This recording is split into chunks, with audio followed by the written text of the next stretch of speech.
Are you going to networking events and walking away with nothing to show for it? And you're kind of wondering, is networking just a total waste of time? Well, in today's video, I'm going to break down 5 simple shifts that you can make to your networking that will result in you getting clients. Stick with me to the end because these are the strategies that I used in my first year of business that helped me make multiple 6 figures. And before I get into the content, make sure you hit that like and subscribe button if you and your business are benefiting from these videos. Now, I personally think networking gets a bad rap because most people, whether they go to a virtual or in-person networking event, they go in, they might talk with a few people, or they might hover against the wall. They might, then complain like, oh, no one asked about me, or no one came up to me, or no one wanted to do business with me. I didn't walk away with any clients or any opportunities. So networking is just a waste of time. And this doesn't work for anyone. And I don't know why I spent all this time doing it. And you get into this kind of cycle of you really beating yourself up over wasting time or not getting something for what you put into it. And the reality is most people just think they'll get something immediately from networking, and that's just not how it works. And I know because I was very much in that position when I first got into business. I remember going to one of my very first networking events. It was a lunch and learn at a chamber of commerce a few towns over. And I was driving with my business partner, and my business partner also happens to be my mom. So she knows me really well, and she could see I was in the passenger seat, like just quiet, kind of nervous, feeling a little stressed out. And she asked me, she was like, what is going on? Like, what is the matter? And I remember saying to her, I just, I've got to close a client. I've got to get business from this. And she was like, that's not how networking works. That's not what networking is. And so maybe you have felt the same, that if you go to a networking event, you've got to get someone to say yes to working with you right then and there. Or you've got to get someone to effectively sign paperwork to say, take my credit card, let's start this right away.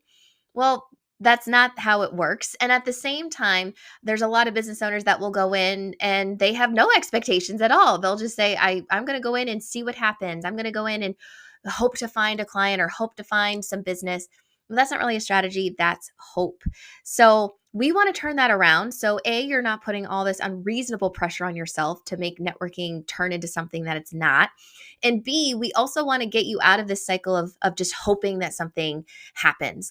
And so when I break down what these 5 simple shifts are, these 5 simple strategies, I really want you to take this to heart because at the time after that very first networking event that I told you about where I was expecting to close the client, once I started making these shifts, networking became a cornerstone. This became like the way that I found clients in business, especially when it was pre-2020.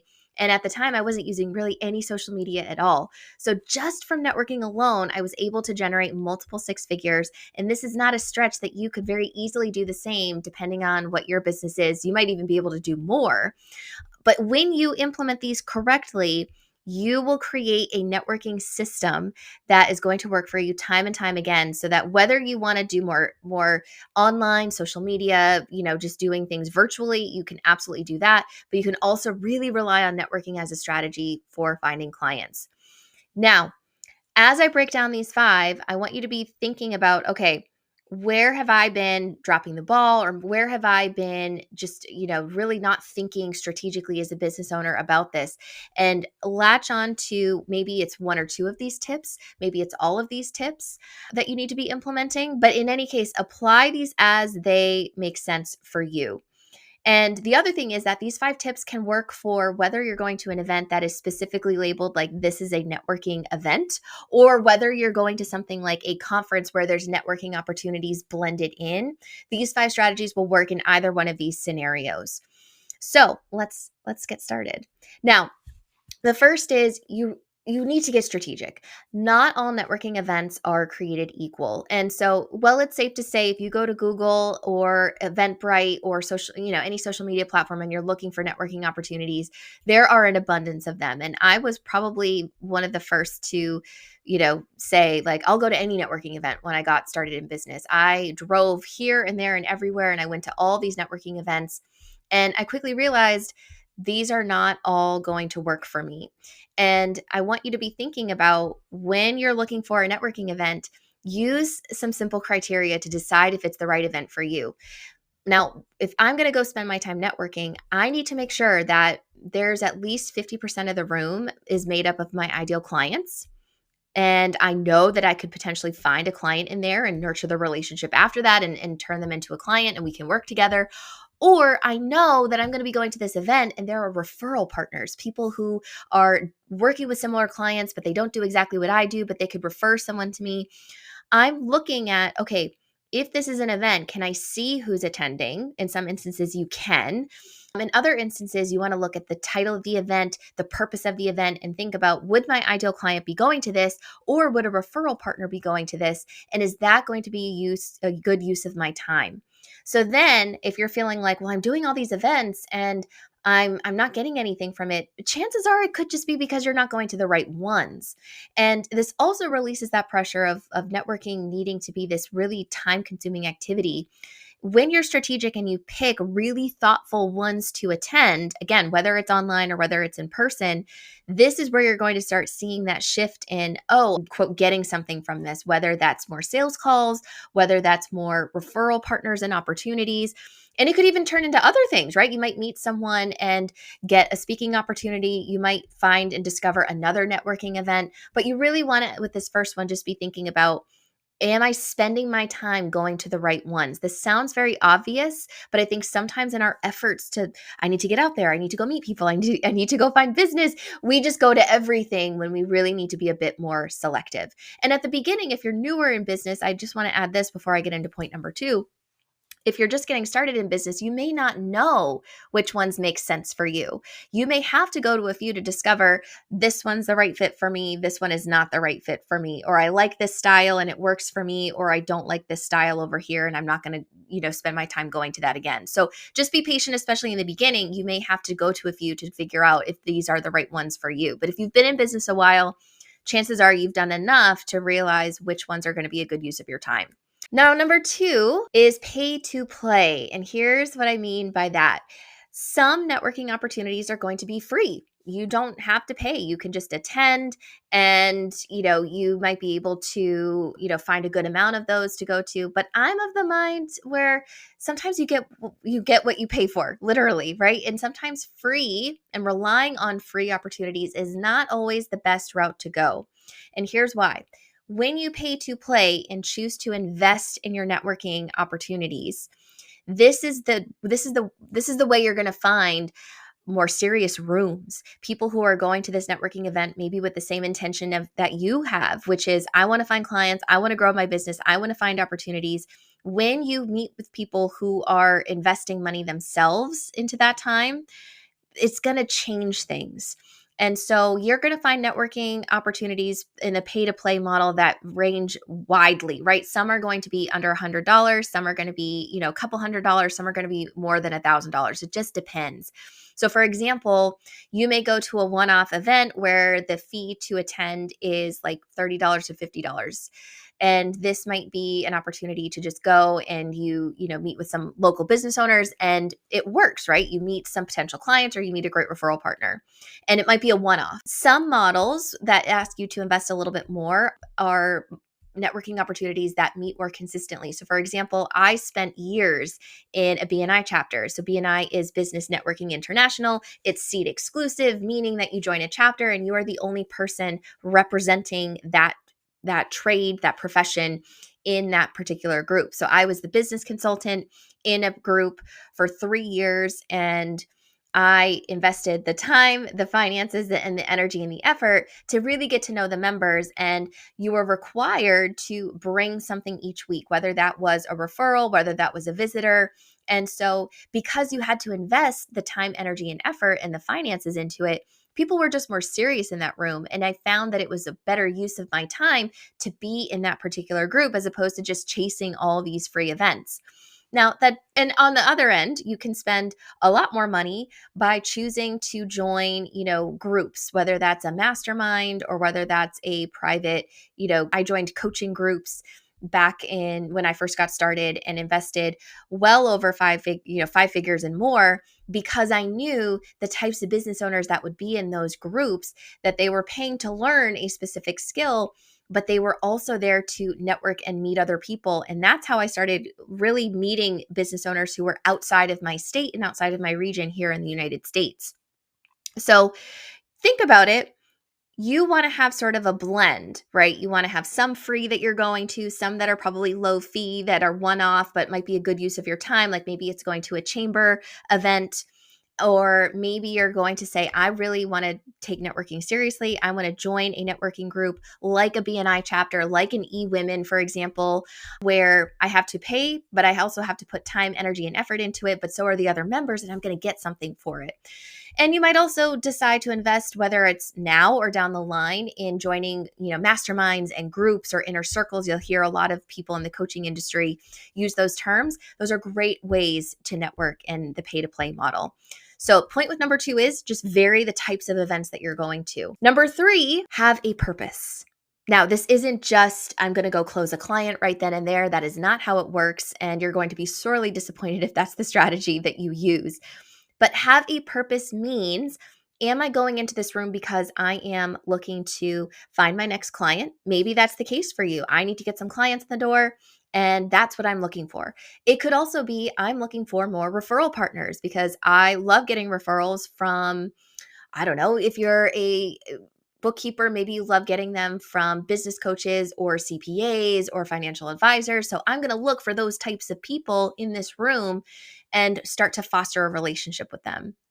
It could also be, I need to populate my calendar with more networking events and more speaking events. So when I talk with people, I'm going to be asking them, where are you networking right now? Are you a speaker? Are you someone who does speaking? Are you, speaking at any point in the near future? What event is it? Because I would like to go and or be a speaker myself. So the purpose can vary widely depending on what you need at that moment in your business.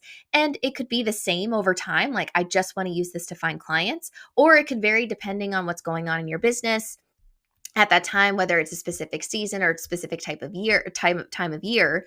Use your networking strategically, because the people in the room aren't going to know what you need. They're not going to just be able to read your mind. And if you don't know, how can they help you? So the more specific and the more clear you are of what you need, the more they're going to be able to help you. And the more you're going to walk away from that networking opportunity feeling like, I got something for this. Now, number 4, in connection with number 3, is all about being clear. And this, I see this so often, and I saw this all the time when I was networking, when I was part of that BNI chapter I was telling you about, which is, a lot of people will go to networking and they'll explain what it is that they do, their process. And I'll illustrate this with an example. When I was in my BNI chapter, there was a mortgage loan officer who did, he helped homeowners and real estate agents. And he would get into the weeds. You can hear me kind of stumbling because I'm like, I don't know the ins and outs of what they do. But he would get into the weeds of like, here are all these loan offers that we have and the different types of packages. And it was very technical, very specific. And I was like, I have no idea what any of this means. And how would I know what loan package or what type of mortgage someone would need? Like, it was impossible for me to try and help this person in my chapter because I didn't know how to refer to him. So a lot of business owners make this mistake by going and saying, well, this is how I help someone and this is what I do. But that doesn't actually help the other person refer to you or want to work with you. Instead, explain who you are looking for. So that loan mortgage officer could have said, I'm looking for first-time buyers, right? Or I'm looking for people who are buying their second home, a vacation home, or I'm looking for people who are recently divorced and are trying to sell quickly and find another property. That would have been much more easier for someone like me who doesn't know the ins and outs, which is true of when you're going networking. People don't know the ins and outs of what your process and what you do and how you help your clients. While it's relevant and interesting to you, it's not going to help the other person. So think about, how can I make that shift from explaining what I do to instead, who or what am I looking for, whether that's a specific type of client or whether that's a specific type of opportunity, like a speaking gig, a networking opportunity, etc. Make sure that is clear so that the other person doesn't have to think like, well, I don't know what that is, or I don't know how to help you. Make it so easy that they're like, oh my gosh, I got to connect you with my friend who just recently got divorced. They're needing someone to help them out with their, selling their home. Or, hey, I'm going to this networking event, next week.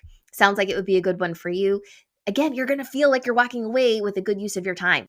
All right. And number 5, the last tip here, This is going to sound so obvious and so like, of course, why wouldn't you do this? But this is an overlooked one. And here's what it is: follow up and stay in touch.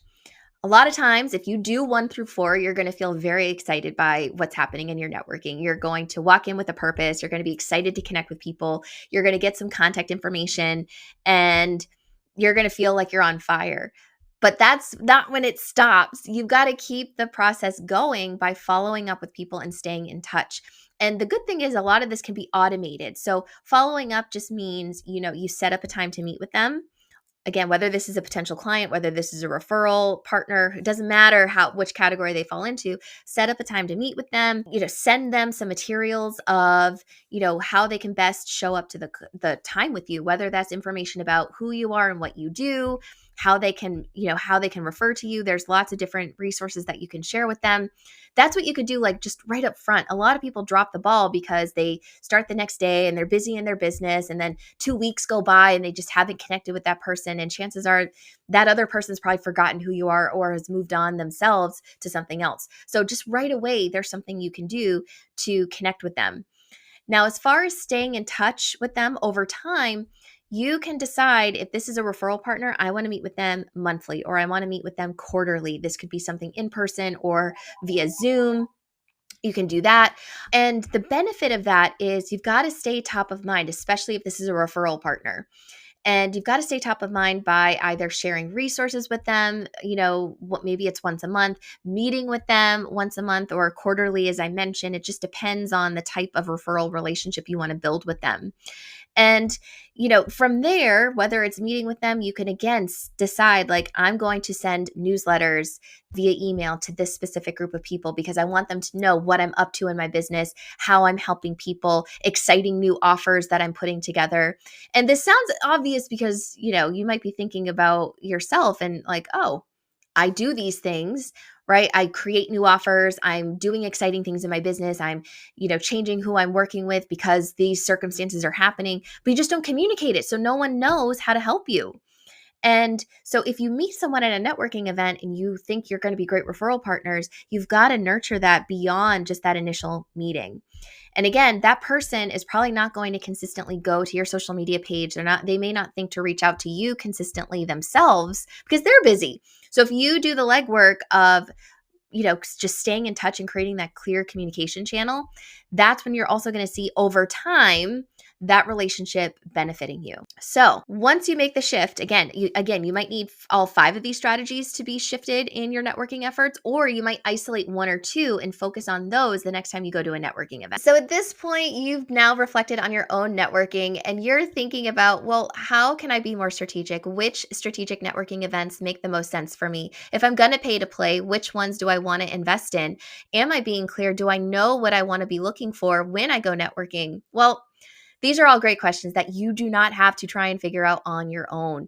Go to the link in the description. Let's grab a time to talk with one another so that we can get you the clarity that you need and turn your networking into a money-making machine for your business.